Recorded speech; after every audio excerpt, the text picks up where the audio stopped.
We're finishing up the week in the kitchen on a strong note this morning. We are. Victoria's over there right now. I am with the cutest girl in the world right now, not you. You're not a girl. Look, Chef Steve from Francesca's. This is his name, the namesake of the restaurant. Francesca. And Francesca, I'm going to just turn you around here, and I'm going to hold you so you can share my mic. And can you jump into my arms just for a minute? We're going to talk to you. How old are you? 5. And you're so light and you're so cute. Who's the best chef in your house? Him. There's a little hesitation, but I think she knows that it's you. All right, we're going to be making stuffed pork chops. You like stuffed pork chops? I don't know. We're going to try them, okay? Together, because I'm not sure if I like them either. I'm sure you will. All right, I'm going to put you down back here, and then you know what? I'm going to help your daddy. I hope I don't ruin his dish. We're going to make the stuffing right now. You put spinach, prosciutto, roasted garlic, and a little parsley. And once you mix it all up, we're going to get this. Okay, we're going to get this ricotta mixture. This is the stuffing for the pork chop. I already pre-sliced the loin. We have little pockets to stuff it in. And we're making our sauce over here. This is a beef stock. We added some chopped granny apples. And the texture is right. That's why you chop it instead of long slices for a sauce. We're going to boil them down, soften them up.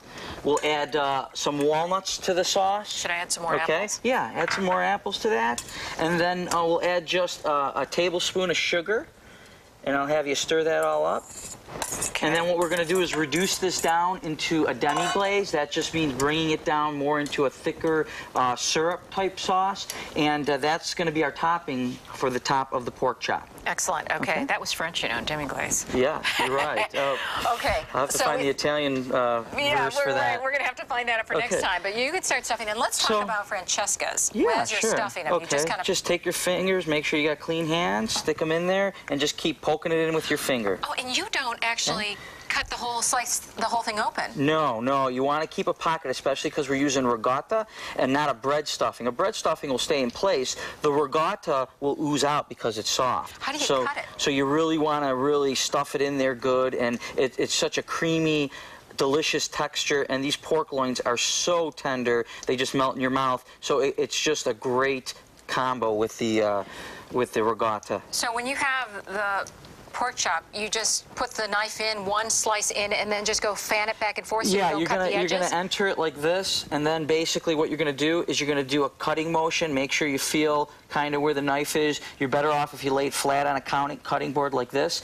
and you just cut like this. You wanna leave just enough space. Then you work your finger in there, make sure it's open, and then you have room to just start stuffing it. Just stuff it in. Let's talk about Francesca's. You're award-winning now, or nominated by Art Voice for the best restaurant. You've been in business for 1.5 years? 1.5 years. And you've already gotten Janice Oken's approval, 3.5 stars. 3.5 out of 4 stars, which pretty good for 6 months in business. Absolutely. I must say. So we're very proud of that. What are your signature dishes?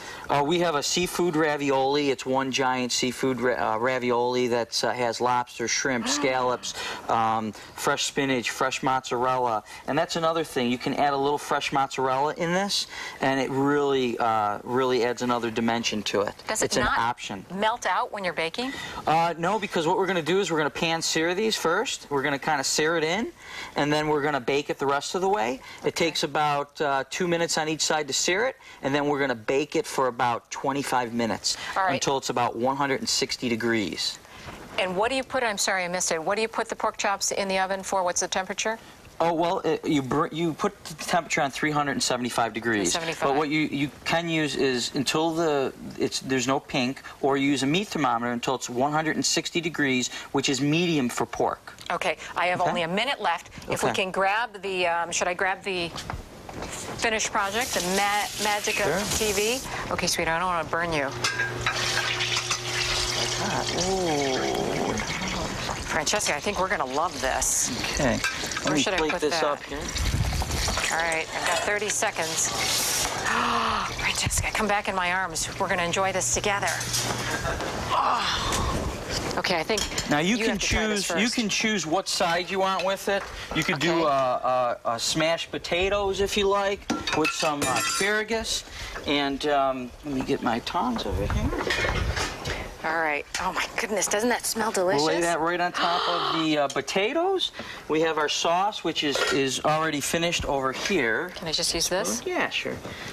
put and it we'll up. take this walnut sauce and we'll put it right over the top. Okay, it looks a little too hot to try, so when we come back, you and I are going to try it, okay? Okay. When we're also going to discuss how you can use leftovers to make a second helping. And we have some fresh asparagus, and there's your gourmet pork chop for summer that's cheap and easy to do for the family.